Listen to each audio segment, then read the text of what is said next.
More than 100 new laws go into effect tomorrow here in Kentucky. They were all passed during the 2025 General Assembly.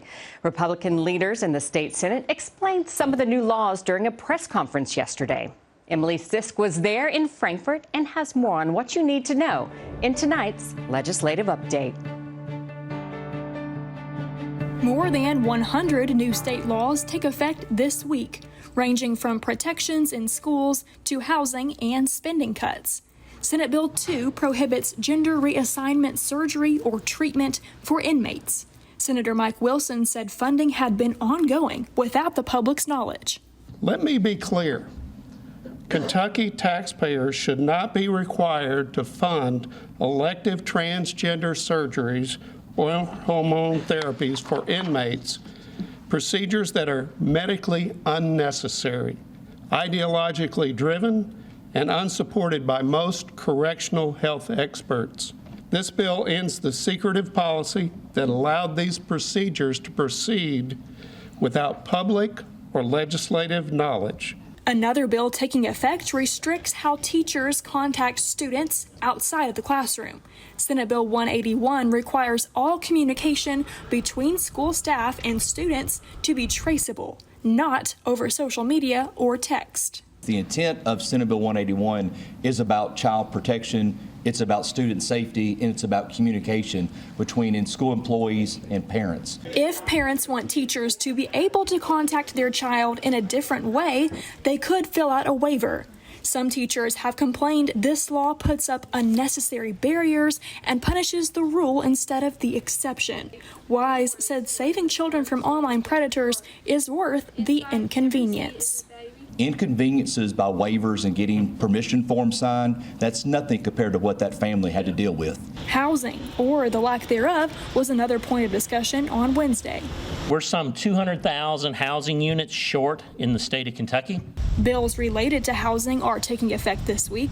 Senate Bill 25, which Mills sponsored, says that only property owners can challenge a planning and zoning appeal. We think this is going to help housing units go up in our urban areas. And Kentuckians are paying less in taxes. State Treasurer Mark Metcalf crunched the numbers on Kentuckians' tax liability.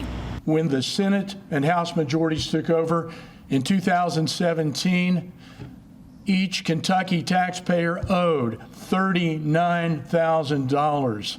Each Kentucky taxpayer today owes only $13,000. So from $39,000 to $13,000, I call that progress, and I call it the right path for Kentucky. After a tornado struck parts of south central Kentucky last month, Governor Andy Beshear said the recovery could cost hundreds of millions of dollars.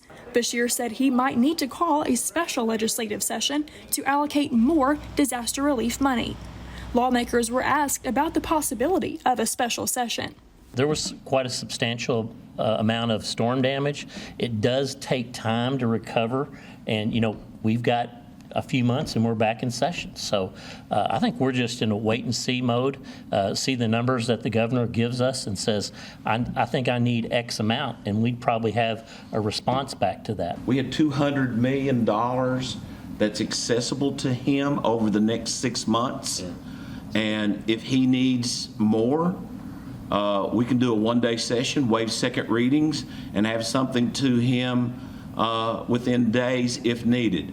Senator Mills said for now, the governor should have all the money he needs, but they'll keep a close eye on any further requests. For Kentucky Edition, I'm Emily Sisk. Thanks, Emily. Other notable bills that will become law tomorrow include House Bill 1, which cuts the state's income tax to 3.5% beginning January 1st. Lawmakers project the reduction will leave more than $700 million in the pockets of Kentucky taxpayers during the first year. House Bill 38 makes violating a protective order 3 times in 5 years a Class D felony. And House Bill 208 requires school districts to adopt a policy for cell phone use during instructional time.